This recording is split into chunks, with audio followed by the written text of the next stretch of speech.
রেজওয়ানের কাছে যাব। রেজওয়ান, আপনি তো একেবারে সংসদের যে প্রবেশ মুখ, সেই প্রবেশ মুখে আছেন দেখছি। তো ভোট গ্রহণ তো 1 ঘন্টা হতে চললো, এখন পর্যন্ত কোনো সংসদ সদস্য ভোট দিয়ে বের হয়েছেন কিনা, যদি বের হয়ে থাকেন তাদের বক্তব্য পেয়েছেন কিনা আপনি?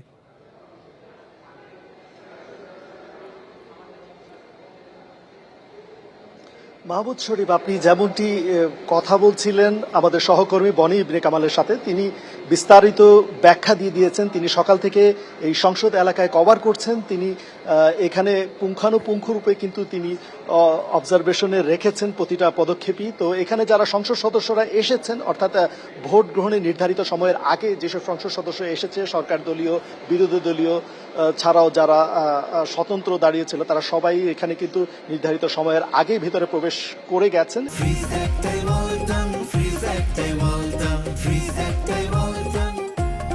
এবং কিছু বক্তব্য দিয়ে গেছেন, তাদের কিছু অভিপ্রায়, কিছু ব্যাখ্যা, কিছু আক্ষেপ তারা দিয়ে গেছেন, যেমনটি বনি ইবনে কামাল আমার সহকর্মী কিছুক্ষণ আগে আপনাকে জানিয়েছেন। এরই ধারাবাহিকতায় 1 ঘন্টা পার হয়ে গেছে, ভোট গ্রহণ চলছে। বেশ দ্রুততম সময়ের মধ্যে কিন্তু ভোট গ্রহণ শেষ হবে বলে আমরা আশা করছি। যেটুকু সময় দেওয়া হয়েছে 3 ঘন্টা, 2টা থেকে 5টা পর্যন্ত, সেই সময়টুকু হয়তোবা লাগবে না।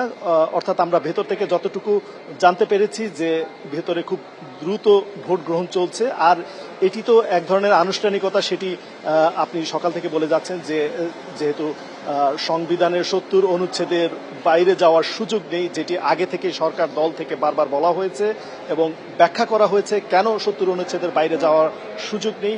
সেই হিসেবে একক সংখ্যাগরিষ্ঠ দল হিসেবে বিএনপি বাছাইকৃত প্রার্থী, যিনি রাষ্ট্রপতি প্রার্থী রয়েছেন, অর্থাৎ সাবেক বিএনপির মহাসচিব মির্জা ফখরুল ইসলাম। রেজন, আপনি যেমনটি বলছিলেন, বিএনপির সাবেক মহাসচিব মির্জা ফখরুল ইসলাম আলমগীর রাষ্ট্রপতি হতে যাচ্ছেন, অর্থাৎ 5টার সময় ভোট গ্রহণ শেষেই ঘণ্টাখানেকের মধ্যেই আনুষ্ঠানিক ফলাফল আমরা হাতে পেয়ে যাব।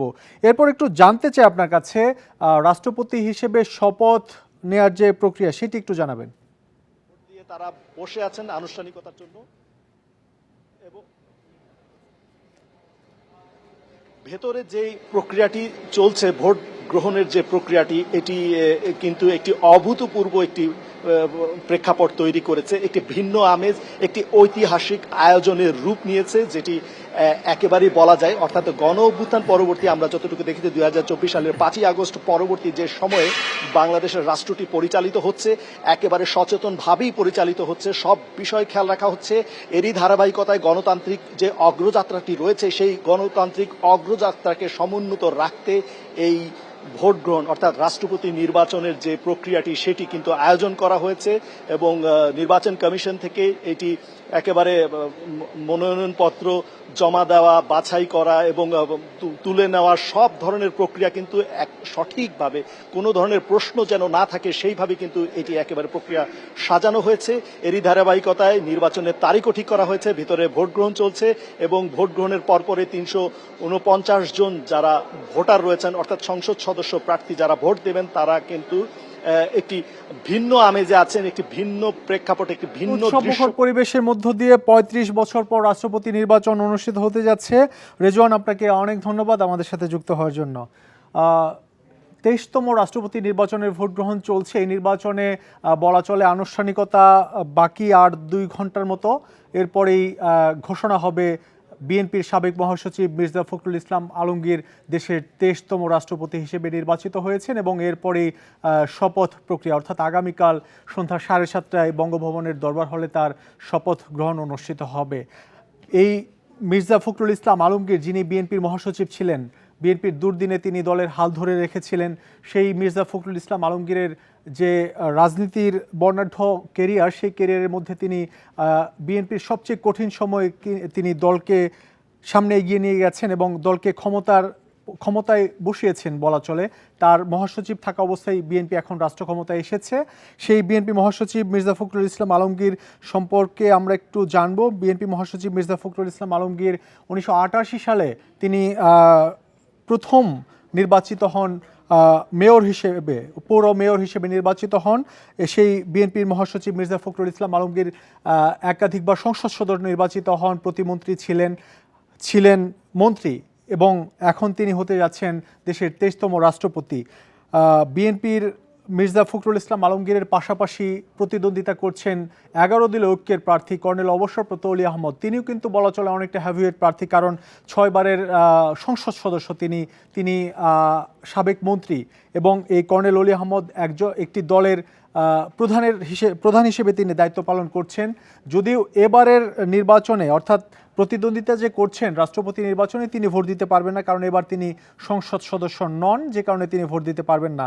আমরা নির্বাচন নিয়ে যে বিষয়টি দেখেছি যে নির্বাচন কমিশন এই পুরো নির্বাচন প্রক্রিয়াটি সাজিয়েছে, সেই হিসেবে দেখেছিলাম যে মনোনয়নপত্র জমা দেওয়ার শেষ তারিখ ছিল 13 আগস্ট এবং যাচাই বাছাই ছিল 16 আগস্ট পর্যন্ত। এরপর প্রত্যাহারের শেষ দিন ছিল 18 আগস্ট, অর্থাৎ প্রত্যাহারের শেষ দিন পর্যন্ত কেউই মনোনয়ন প্রত্যাহার করেনি। শুরুতে জমা দেওয়ার দিন দুজনেই জমা দিয়েছিলেন এবং শেষ পর্যন্ত দুজনই ভোটের মাঠে আছেন। যদিও এই আনুষ্ঠানিকতার ভোট বলা চলে, সেই ভোটে আমরা দেখছি যে দুপুর 2টা থেকে বিকেল 5টা পর্যন্ত এই ভোট চলবে। এখানে ভোট দেবেন 349 জন ভোটার, অর্থাৎ 300 নির্বাচিত সংসদ সদস্যের মধ্যে একজন ভোট দিতে পারবেন না, যিনি আদালতের আদেশের কারণে তিনি শপথ নিতে পারেননি। তিনি বাদে 299 জন নির্বাচিত সংসদ সদস্য এবারে রাষ্ট্রপতি নির্বাচনে ভোট দিচ্ছেন। আমরা একটু দেখতে চাই বাংলাদেশের যে রাষ্ট্রপতি নির্বাচন বা রাষ্ট্রপতি কারা ছিলেন সেই ইতিহাসে দেখছি যে 1971 সালে দেশের প্রথম রাষ্ট্রপতি হন বঙ্গবন্ধু শেখ মুজিবুর রহমান।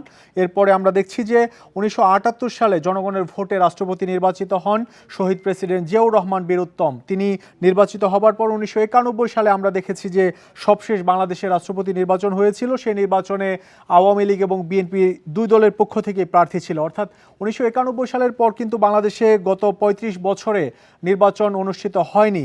আমরা 91 সালের নির্বাচনে যদি দেখি, সেখানে নির্বাচিত হন রাষ্ট্রপতি আব্দুর রহমান বিশ্বাস, যিনি বিএনপির মনোনয়নে প্রার্থী ছিলেন। তিনি নির্বাচিত হন এবং প্রতিদ্বন্দ্বী ছিলেন সাবেক প্রধান বিচারপতি বদরুল হায়দার চৌধুরী। 1991 সালের নির্বাচনের পর থেকে গত 35 বছরে আমরা যে বিষয়টি দেখেছি যে রাষ্ট্রপতি নির্বাচিত বা রাষ্ট্রপতি কে হবেন এটি নির্ধারণ করে দিত সংসদে যে দল নেতৃত্ব দিত, রাষ্ট্র যে দল পরিচালনা করত, সেই দলই যাকে মনোনয়ন দিত তিনি আসলে রাষ্ট্রপতি হতেন। তার প্রতিদ্বন্দ্বী গত 35 বছরে আমরা দেখিনি।